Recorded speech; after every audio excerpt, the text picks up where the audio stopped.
पर, क्योंकि वो एक खेला चला रहे हैं पूरी दुनिया में, तो फिर उनको उनकी दवाई भी पिलाई जानी चाहिए। और यही किया जा रहा है ग्रीस के साथ इस अभ्यास को करके। और मौत के डर से भाग रहा है तालिबान। अगली खबर, तालिबान का सुप्रीम लीडर मौत के डर से भाग रहा है।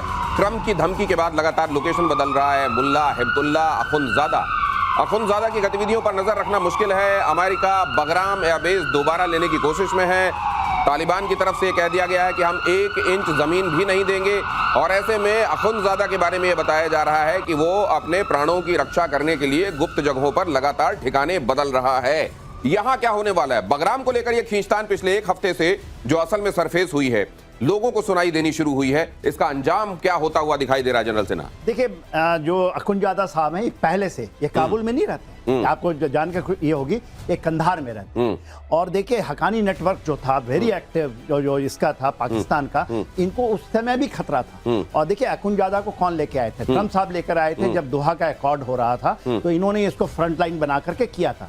और हकानी नेटवर्क में आज के दिन में तालिबान में भी बहुत फाड़ है, इसलिए वो नहीं रहते काबुल में, नहीं रहते, कंधार में रहते। इनकी ओन सुरक्षा है और वो भी अब जगह जगह बदल रहे हैं। और खास करके बगराम, क्योंकि अमेरिका को किसी तरह बगराम चाहिए। देखिए, मैं आपको बताया था कि इन्होंने अपनी स्ट्रैटेजी बदली थी। अब द होराइजन स्ट्रैटेजी है, बूट्स ऑन ग्राउंड नहीं रखेंगे, मगर उनको एयर बेस चाहिए।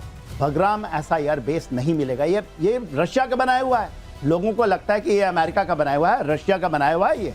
और इतने तगड़ा है क्योंकि यदि आपने चाइना को घेरना है, आप उधर से तो आ जाइएगा, इससे वेस्ट से कहाँ जाइए, एक जगह नहीं है। सेंट्रल एशिया रिपब्लिक के पास, इनके पास जगह नहीं है। ईरान इनका अगेंस्ट में है, क्या आप कहाँ से उड़ेंगे? वो 19 जो जगह हैं, तो ये स्ट्रैटेजिक इंपॉर्टेंस है और इनको आना है, इसलिए लगता है ये स्ट्रैटेजिक इंपॉर्टेंस का जो अभी ये यूरेका मोमेंट हुआ है ट्रंप के साथ, और उसके बाद आप देख रहे हैं कि यहाँ भी बड़ी खींचतान मची हुई है। क्या ये जगह एक बार फिर से वैसी ही होने वाली है जैसी हमने बीते दिनों में खींचतान वाली देखी है? एयरफोर्स की ताकत में और इजाफा होगा। बाय द वे, ये खबर देखिए, 97 तेजस MK-1A विमानों से ताकत दोगुनी होगी। HAL के साथ 62,370 करोड़ की मेगा डील। रक्षा मंत्रालय ने हिंदुस्तान एरोनॉटिक्स लिमिटेड के साथ डील साइन की। 97 तेजस LCA MK-1A विमान इंडियन एयरफोर्स को मिलेंगे। 2027-28 से LCA MK-1A डिलीवरी शुरू होगी। आप जानते हैं कि भारत अपना एक स्क्वाड्रन मिग का ये रिटायर कर रहा है। अब जैसा आपने पहले भी हमारे एक्सपर्ट्स को यहां बोलते हुए सुना है, कमोडोर बहल बार बार इस बात पर जोर देते हैं कि हमको अपनी ताकत एयर डोमिनेंस की बढ़ानी होगी। उसके लिए हमको स्क्वाड्रन्स में अपनी नंबर्स पूरे करने होंगे। लेकिन सवाल यह है सर कि are we only completing the numbers, और हम लोग क्या गुणवत्ता पर भी ध्यान देते हुए नंबर्स पूरे कर रहे हैं, या हम नंबर्स पूरे कर रहे हैं? बहुत ही अच्छी बात कही है आपने।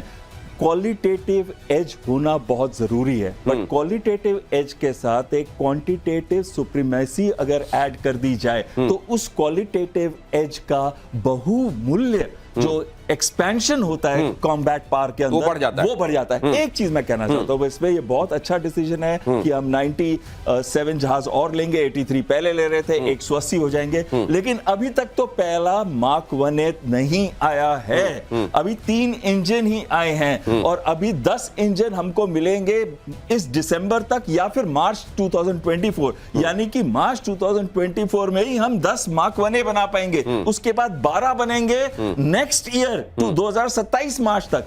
3 प्रोडक्शन सेंटर हैं। भारत की गवर्नमेंट ने बहुत अच्छा एक्शन किया, इमीडिएटली तीसरा प्रोडक्शन सेंटर को भी बनाया। लेकिन जो प्रोडक्शन रेट है वो तो इंजन पे भी डिपेंड करेगा और वेपन इंटीग्रेशन पे भी डिपेंड करेगा। इसकी डेट हमने दी है 2027-28। 2027-28 में कैसे आएगा आपका मार्क 1A? जो पहले 83 है वो ही नहीं बन रहे, तो इसको कहां बनाएंगे? और दूसरी बात आती है कि इंजन तो हमने सिर्फ 99 लिए अभी तक, G404। अभी G414 इंजन की अभी तक कोई बातचीत नहीं हुई है। जब इस तरह की परिस्थितियां हैं, चैलेंजेस कैसे हैं दुनिया भर में, वो आप देख रहे हैं।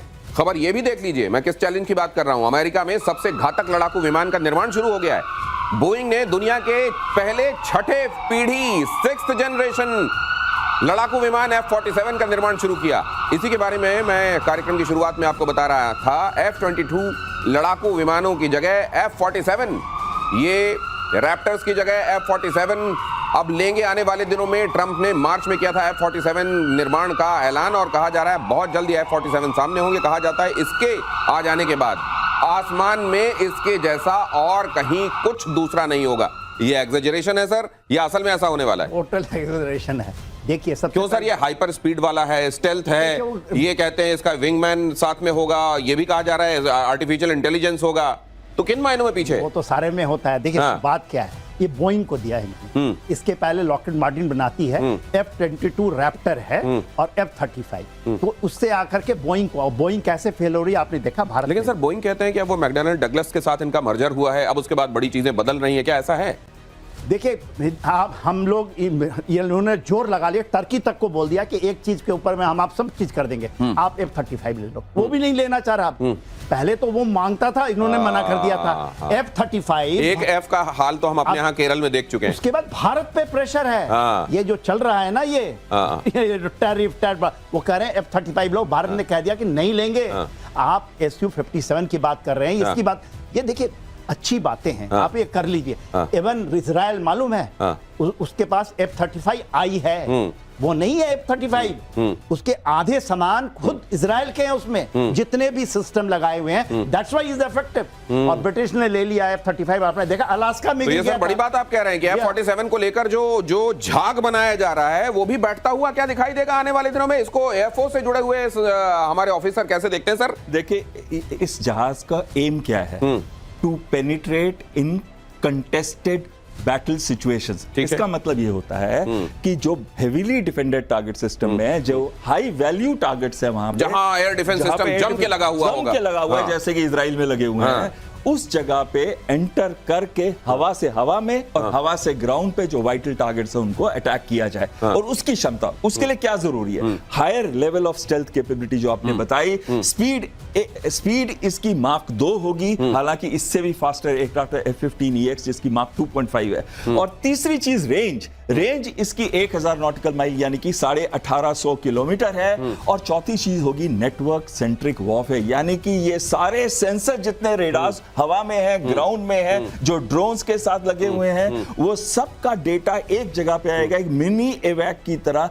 ये ग्राउंड और एयर टारगेट्स की पिक्चर देगा पायलट को, और वो ये डिसाइड करेगा आर्टिफिशियल इंटेलिजेंस की मदद से कौन सा टारगेट किस वेपन सिस्टम से, कौन से शूटर से लिया जाए। यानी कि उसके साथ मल्टीपल ड्रोन्स भी होंगे, जो आप बता रहे थे MUMT, manned unmanned teeming concept के अंदर। और आखिरी में एक चीज कहूंगा, इसके अंदर जो एबिलिटी होगी पायलट के पास, वो B-21 जो रेडर अभी बन रहा है, उसकी टेक्नोलॉजी भी इसके अंदर आएगी। तो उधर जो चाइना J-36 और J-50 कर रहा है, वो कुछ वो वैसा ही बना रहा है, इससे खतरनाक बना रहा है, इसके आसपास का बना रहा है? इसके आसपास का नहीं है। लेकिन एक आखिरी चीज इस वजह पे बोलना चाहता हूं, इसकी कॉस्ट होगी $300 मिलियन, $20 बिलियन वो डेवलपमेंट कॉस्ट पे। अरे इनका जब F-22 रैप्टर बना था, सबसे बेस्ट जहाज था वर्ल्ड का आज भी, और पर उसकी कीमत थी $150 मिलियन, किसी ने नहीं खरीदा। 187 आज। तो इसको बनाने के बाद अमेरिका क्या कहेगा? मजाक में बहुत खर्च हो गया, या वाकई ये होता है R&D में खर्च करना और उसके बाद कुछ ऐसा बनाना जिसका कोई सानी दुनिया भर में ना हो? अगली खबर, इजराइल और ईरान में और बढ़ सकता है तनाव। रूस से ईरान को MiG-29 की सप्लाई, ईरान ने कहा रूसी Su-35 का भी इंतजार है। ईरान ने रूस के साथ Su-35 विमानों को लेकर भी एक करार किया है। ईरान को लगातार मजबूत बनाने में लगे हुए हैं पुतिन। जाहिर है ये बात ट्रंप को बिल्कुल रास नहीं आ रही होगी। इसका रिपरकशन आने वाले दिनों में क्या हो सकता है जनरल सिन्हा? देखिए रिपरकशन क्या होगा, वो तो अब लग गए हैं। 6 वहां न्यूक्लियर रिएक्टर्स वो लगा रहे हैं। इसके अलावा आपने बता दिया MiG-29, Su-35, ये तो देने ही वाले। उन्होंने सबसे बड़ी जो की है कि जो 3000 उनका जखीरा है, उसमें ICBM में ला करके 30,000 ले जाना चाहते हैं। अच्छा। और ये कैपेबल हो जाएंगे, क्योंकि देखिए इनके पास 2 जगह से मिल रही, केवल रशिया नहीं है, चाइना से भी सामान आ रही है, धड़ाधड़ आ रही है। तो जितना लेट होगा, और उन्होंने कहा था, पुतिन साहब ने कहा, क्यों इनको मिर्ची लग रही है? पुतिन साहब ने कहा था कि हम आपसे अब ये करते हैं, बिचौलिया हो जाते हैं, आपको इजराइल के साथ हम दोस्ती करा देंगे। ये बात इजराइल के माइंड में चल रही है। मैं क्यों चल रही? 1979 के पहले सबसे अच्छा दोस्त कोई था तो ईरान और इजराइल था। अमेरिका का सबसे अच्छा दोस्त था ये, जब साफ ईरान होते थे। ये 79 से बदला है, और ये जाने वाले हैं। जो अभी आप सुनते हैं ना, इनका भी लिबरलाइजेशन हो रहा है। अभी तो आसा अमीनी की जगह में हो गया, अब तो सब हिजाब पहन के सबने उतार दिया वहां पर। और देखिए इजराइल, मतलब चीजें बदल रही हैं। वापस अमेरिका के साथ अलाइनमेंट हो सकता है क्या? देखिए कुछ भी पॉसिबल है। कुछ भी पॉसिबल, मतलब ठीक है, पॉसिबल तो कुछ भी है, लेकिन ये कितनी दूर की कौड़ी है या कितने पास की संभावना है सर? बिल्कुल। अब जैसे ट्रंप ने 2018 में आने के बाद इन्होंने हटा दी थी वो डील, न्यूक्लियर डील, और उसके बाद से JCPOA जिसको बोलते थे, अब वापस वो चाहता है कि IAEA के लिए पूरा का पूरा खोल दे, न्यूक्लियर एनरिचमेंट बंद कर दे, और 60% से जो ऊपर 408 kg का न्यूक्लियर सिस्टम्स है, जो एनरिच्ड यूरेनियम है, उसको अंडर IAEA के गाइडेंस के अंदर रख ले। लेकिन मैं यहां बताना चाहता हूं, 8 सेंटर्स जो बात करी थी अभी इन्होंने, जनरल साहब ने, जो रशिया बनाना चाहता है, सोचिए कितना और एनरिच्ड यूरेनियम आ जाएगा उसके अंदर। और तीसरी चीज जो आती है इसके अंदर, जो जहाजों की आप बात कर रहे थे, MiG-29 और Su-35, ये सारे के सारे 3.5 से 4 जनरेशन के जहाज है, जबकि इजराइल के पास 4 से 4.5 जनरेशन से 5th जनरेशन जहाज है। तो अगर ये एयर कॉम्बैट में आएंगे कभी भी, तो इजराइल फिर भी जीतेगा, तो सर इजराइल फिर भी हावी होगा। अच्छा, ये जो मदद दी जा रही है, ये मदद दी जा रही है, किसके पैसे लिए जाएंगे?